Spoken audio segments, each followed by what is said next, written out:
अब बात उत्तराखंड के जंगलों में अग्नि तांडव की, जहां उत्तराखंड के जंगलों में पिछले कई दिन से आग लगी हुई है, मगर वन विभाग की नींद अभी तक नहीं खुली है और ऐसा लगता है कि वन विभाग अभी भी जंगलों की आग को गंभीरता से नहीं ले रहा है। तभी तो आग को लेकर कोई बड़ा एक्शन लेता या होता दिखाई नहीं देता है।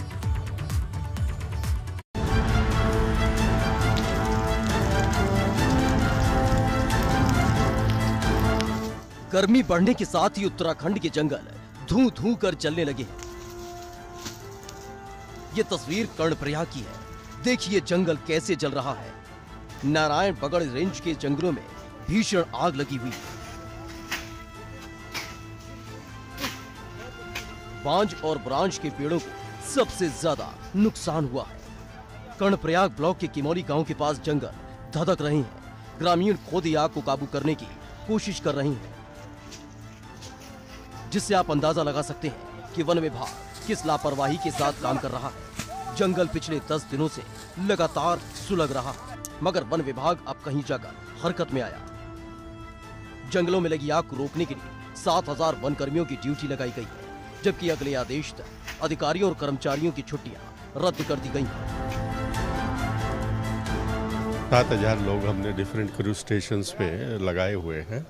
हर डिवीज़न में हमारे 15 से 16 क्रूज स्टेशंस बने हैं और हम जो लेटेस्ट टेक्नोलॉजी है हमने ऐप भी डेवलप किया है IIRS के साथ मिलके, और जो FSI के फायर अलर्ट्स हैं वो भी हम पूरे अटेंड कर रहे हैं और पूरा विभाग इस समय अलर्ट मोड में है और अपरिहार्य स्थिति को छोड़ के कोई छुट्टियां भी स्वीकृत नहीं की जा रही है। जंगल की आग पर वन मुख्यालय से नजर रखी जा रही है।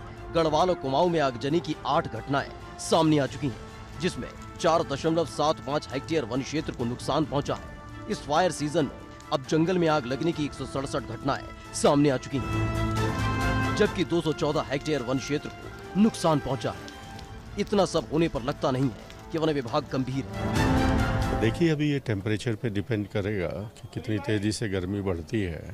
हालांकि हम अपनी पूर्ण तैयारी से हैं और जो भी परिस्थिति सामने आएगी उसके हिसाब से हम पूरा इसमें मुस्तैदी से कार्य करेंगे। इस साल बारिश भी काफी कम हुई है, जिस वजह से जंगल में नमी नहीं है, जो आग के तेजी से फैलने का एक कारण है।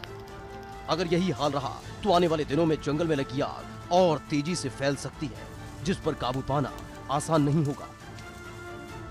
वन विभाग अभी भी कछुए की रफ्तार से ही काम कर रहा है। ऐसे में सवाल ये है कि अगर यही हाल रहा है तो जंगल की आग पर कंट्रोल कैसे होगा। एबीपी गंगा के लिए कर्णप्रयाग से जितेंद्र पवार के साथ देहरादून से विनोद कुमार की रिपोर्ट।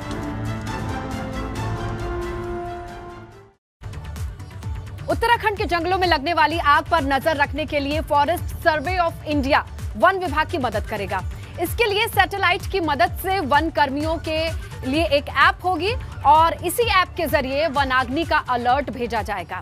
जंगल में आग लगते ही विभागीय अधिकारियों और कर्मचारियों को तत्काल सूचना मिल जाएगी, जिससे समय रहते रेस्क्यू शुरू हो सके।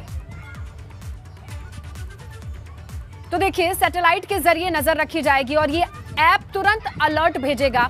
जितने भी संबंधित अधिकारी हैं या फिर कर्मचारी हैं उन्हें ये नोटिफिकेशन मिलेगा और लोकेशन के साथ मिलेगा, ताकि रेस्क्यू में या आग बुझाने में उन्हें मदद मिले। बड़ी खबर है, पौड़ी देवप्रयाग मार्ग पर हादसे की खबर मिली है। एक पिकअप गाड़ी हादसे का शिकार हुई है और इस हादसे में 3 लोगों की जान गई है। बताया जा रहा है पिकअप गाड़ी देवप्रयाग से पौड़ी के लिए निकली थी और इस दौरान सौड़ के पास पिकअप वाहन दुर्घटनाग्रस्त